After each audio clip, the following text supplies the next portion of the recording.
This 7-inch phablet, which is a combination of a phone and a tablet, arrives in this presentation box.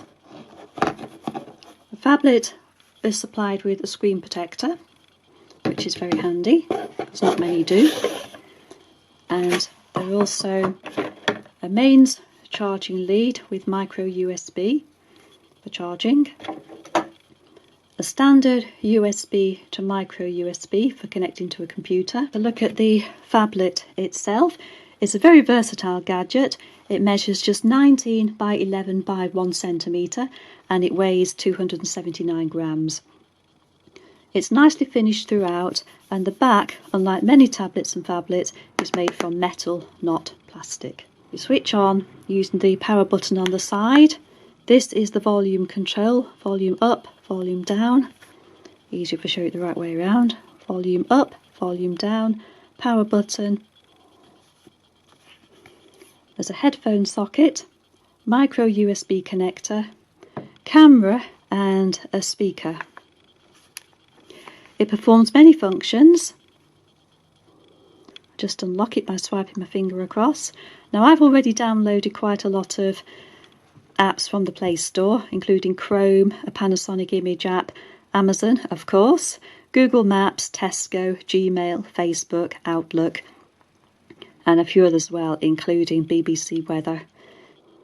Navigation is very easy. To return to this screen at any time, simply press the home button, which is in the middle. This one shows all the apps currently open, and this button goes back a page.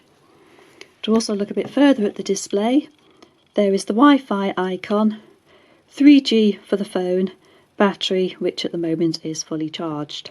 This performs many functions.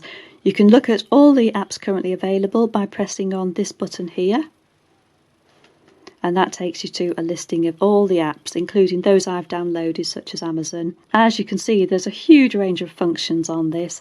A calculator, a calendar, camera which we'll come to later. An email facility is already included, but I downloaded Outlook. There's an FM radio, which was a surprise, a gallery for viewing photos, Gmail, which I downloaded, the Google settings, and I downloaded the maps. Then to get to the next page, there's messaging for text messages, a movie studio for editing videos, music player, GPS navigation, sound recorder, Tesco grocery shopping, video player. Really, it does so much. Unlike many tablets, this can also be used as a phone thanks to its 3G compatibility, and all settings are controlled via the settings menu from here. Because I don't have a large data package, I was very careful here on the SIM management to switch off the data. So you can actually switch off the data so that any internet surfing and background data transfer is only while on wireless, which helps ensure you don't have a huge bill. And go back to the previous menu. As you can see, it also has Bluetooth, which you don't get on many tablets in this price range. I can monitor data usage, which is important if you are on a data package. But as you can see, because my mobile data is switched off, I don't have any data at all, and I want to keep it that way. So you can adjust the display, change the wallpaper. There are some actually included.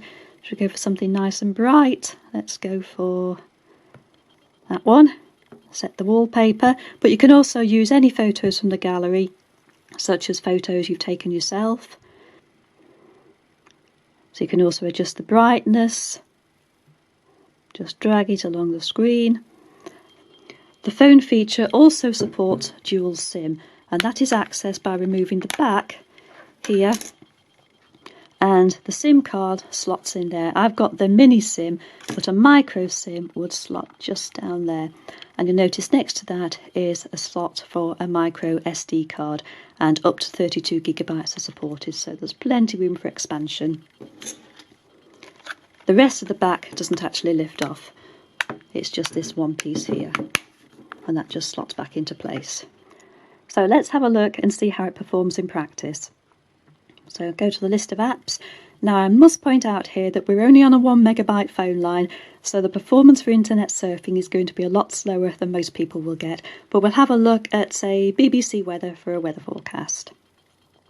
So that wasn't bad. And let's see what it's going to be like later in the day. You can just scroll across and let's have a look at tomorrow's forecast. That wasn't bad considering our slow phone line. And Friday. But most people get a much faster speed than we could ever get here. But it just gives an idea of how responsive the tablet is. The settings menu also shows how much storage space there is, so you can keep an eye on that and how much space you're using. It's a 4GB hard drive with about 1.4, listed there as 1.36GB available for use. The screen resolution is only 1024 by 600, which isn't huge, but is perfectly adequate. So we can use this for browsing photographs. Go to File Manager, look through the DCIM, that's the camera file. And these are some photographs I've taken with a different camera. So the resolution on those is quite good, and you can zoom in and you can just about make out the beads of water on the flower there. These are just some photos I've uploaded just for a demonstration, just to show how it works and the resolution. I'll go back now and we'll play a movie. Again, this is just a sample video filmed on a different camera. I'm sorry the screen is a bit reflective, it's just difficult to film without getting too many reflections, but in real life it's a lot easier than this. And as you can see, the video plays smoothly with no stuttering. You can adjust the volume up and down, and the volume output is quite fair. The sound is a bit tinny, which you would expect on a speaker of that size, but because it's got Bluetooth, you can always use a Bluetooth speaker with it, or even connect one to the headphone socket. Easy. But as you can see, there's no stuttering and the video plays back smoothly. The next feature to look at is the camera. There's a 0.3 megapixel camera to front and rear, and rather incredibly, for a camera of this specification, it has GPS information, exposure controls, colour effects, scene modes, white balance, face detection, self-timer. Just wouldn't have expected all that on a camera of this specification, but we need to see how it works, and the best way to do that is to take it outside and try it. This is an example of the video that this little phablet can produce. I'm deliberately talking over it so you can also see how much sound it picks up. I'm filming in perfect conditions with a nice bright blue sky, a little bit of shadow in the foreground, but quite good filming conditions really. For comparison purposes, this is the same pan with my usual camera, a Panasonic FT3. Now I'm outdoors, I can also comment that this is a very easy tablet to carry. It's easy and comfortable to hold, either portrait or landscape, and it's also very portable and a good size to slip into a pocket, making it very, very easy to carry. Another advantage of its portability is, although the camera isn't terribly brilliant, what I could do is take photos with my normal camera, then pop the SD card into the back of this tablet, and then use this to upload via Wi-Fi or 3G into the cloud storage, making automatic backups of all my photos. That's the perfect solution to it not being the best camera.